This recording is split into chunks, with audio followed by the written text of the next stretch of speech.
emergency podcast episode, Frasiacs. Emergency podcast episode. Bravo is done. The end of reality TV happened yesterday, or its very slow demise. Yesterday, Bravo announced that they are skipping 2024 Bravocon, and they are going to move it to 2025 back at Caesar's Palace in Las Vegas. Guys, it is not happening. It is not happening. In 9 months, it will be canceled.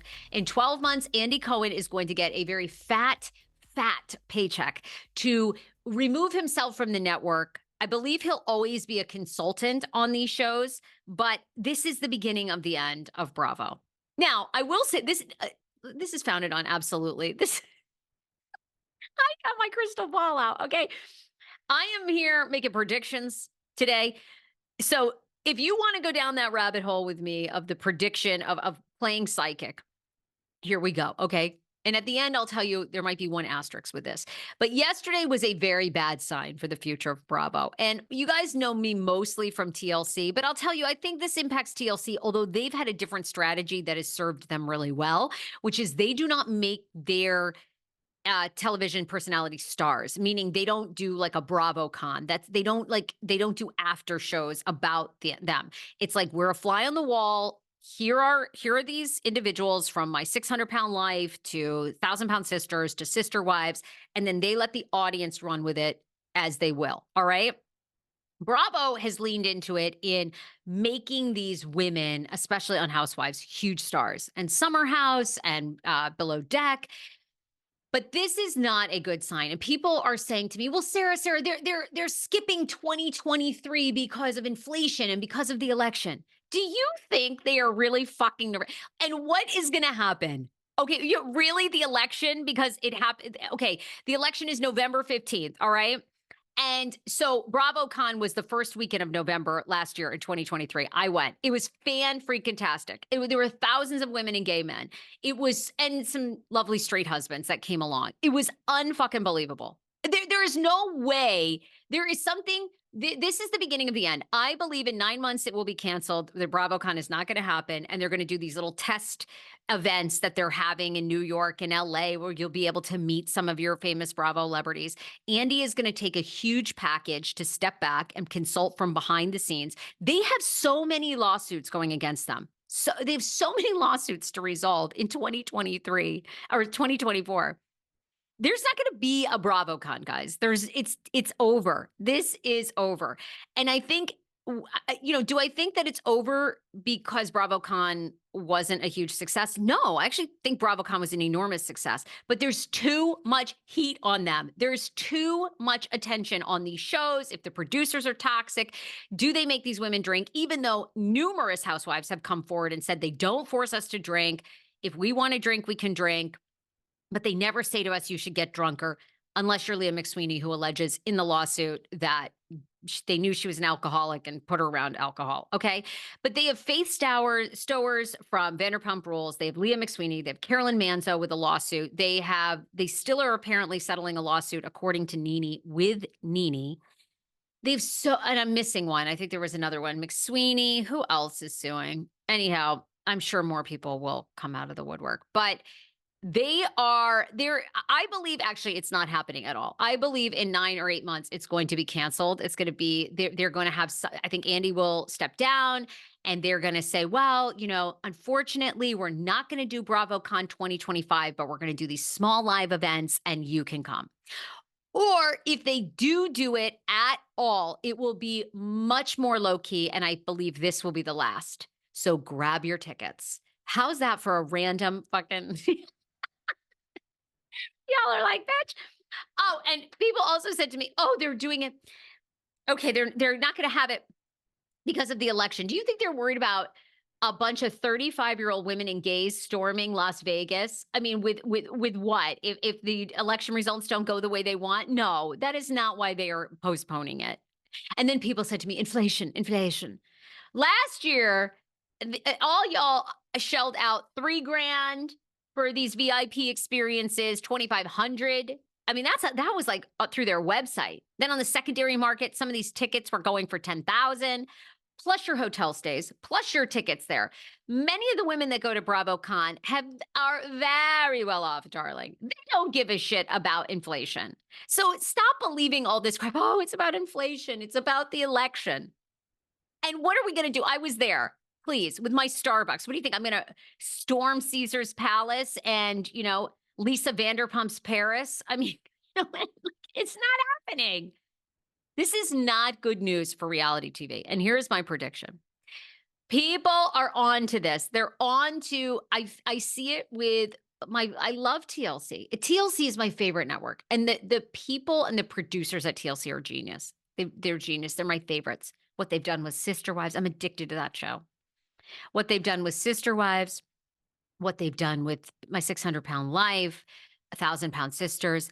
But people, it's so far behind their real lives. And now because of social media, if somebody gets divorced, they're putting it out on their social media. And then we're catching up a year later, which was the Sister Wives problem, on the show.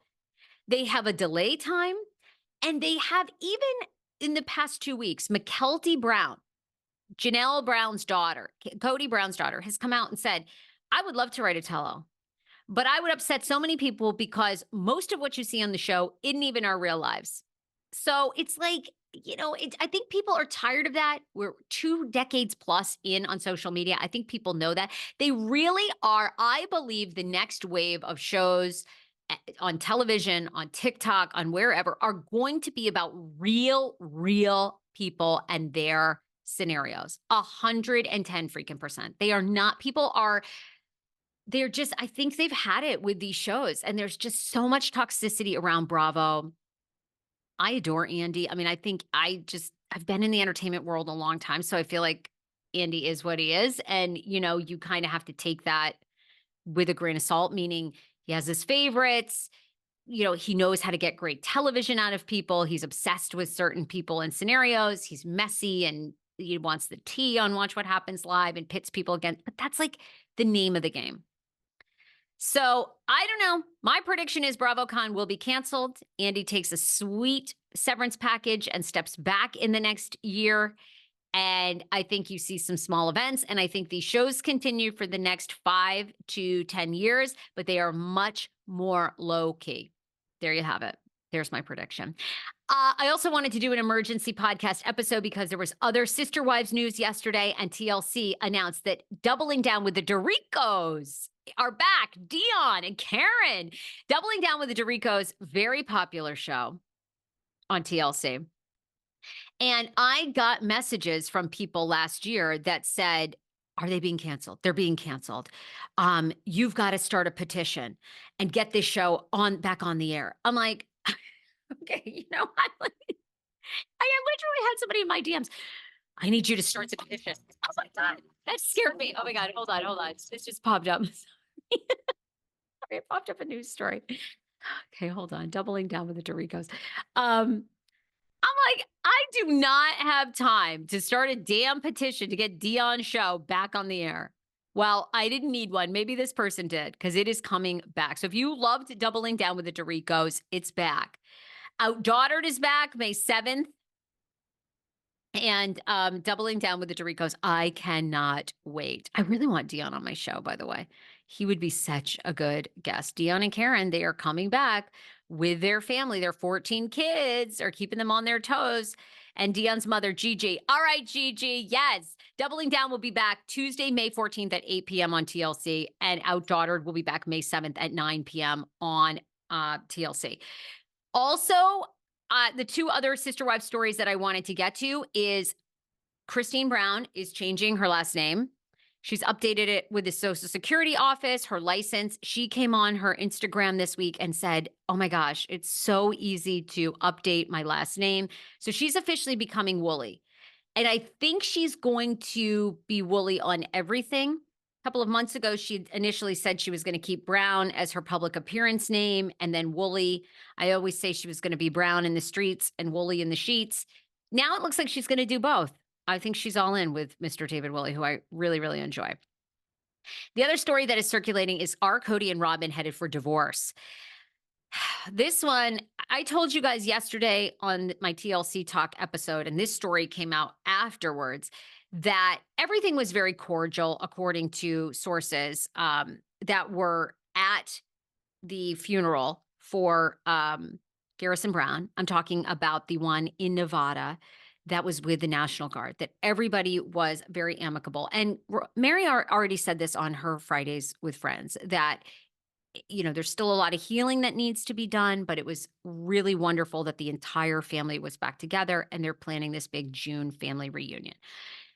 There were sources that said that Cody was standoffish. He was still estranged from some of his sons. Gabe, Garrison, they hadn't spoken to Cody for a couple of years, all from probably the TV show. And obviously we know Cody and Robin were very COVID. We're terrified about COVID.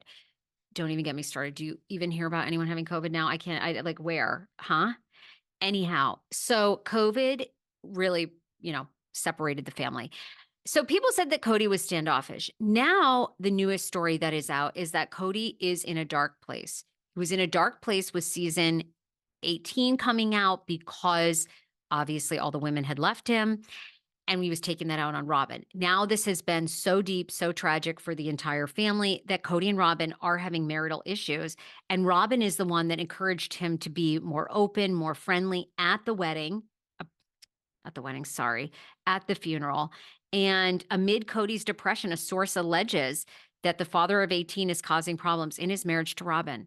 His mental state is affecting his marriage, and it's actually causing problems in his relationship. He, quote, sort of put up this wall and is internalizing his feelings. He's focused more on himself and he's trying to move on. Despite Cody and Robin's alleged marital issues, sources believe the couple are not headed for divorce. I don't think they will ever divorce unless it continues what he is doing and pushes her out, the source says. Even Payton and McKelty, I love their Patreon. I think I'm going to start doing Patreon recaps of theirs. They even we're talking about Cody and Robin and how Cody and Robin, have a pretty great life. They wake up late. They like to be home early. They like to be around doing things with their kids. However, I guess now that I think a lot of the coverage is calming down, it's been a month since Garrison passed. Cody just retreats. And when he gets upset, he blames Robin for all of his problems. So they do say that things are a bit tense. Oof. Wow.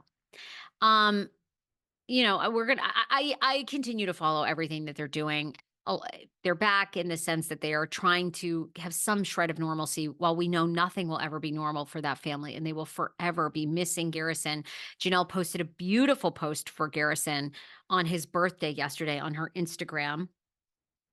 I thought it was so touching and just how much she's missing him today. And every day. I mean, it was heartbreaking. Oh, I wanted to read it. Oh, it's been hard to get my brain to work properly again. I'm so grateful for the outpouring of love and support I've received. Wait. Oh, this was it. It was a beautiful video. Happy birthday, sweetheart. We are missing you terribly today. It's hard to believe you aren't here anymore. We talked a lot about you today and even went to Texas Roadhouse for dinner, your favorite place. I still feel you nearby sometimes, and I'm grateful we will see each other again when my journey is completed. Oh. Okay, don't get me crying. This is terrible. I mean, is anyone else this emotionally unstable? I cry I can't even read anything. Okay. Anyhow. So there's your latest Sister Wives news too that developed overnight since yesterday. And yesterday's episode was pretty fun and funny because of Angela Deem allegedly dating Scott Warren. I want them to be together. So do fans. Oh my God, tears. Okay. And if you guys didn't see too, O.J. Simpson passed away today at the age of 76 from cancer. So there's that. All right, love y'all. It's over for Bravo, don't you think? Do you believe this is the beginning of the end of reality TV? And do you think there will be a Bravocon? Hit me up on my TikTok at the Sarah Fraser Show. Bye, everybody.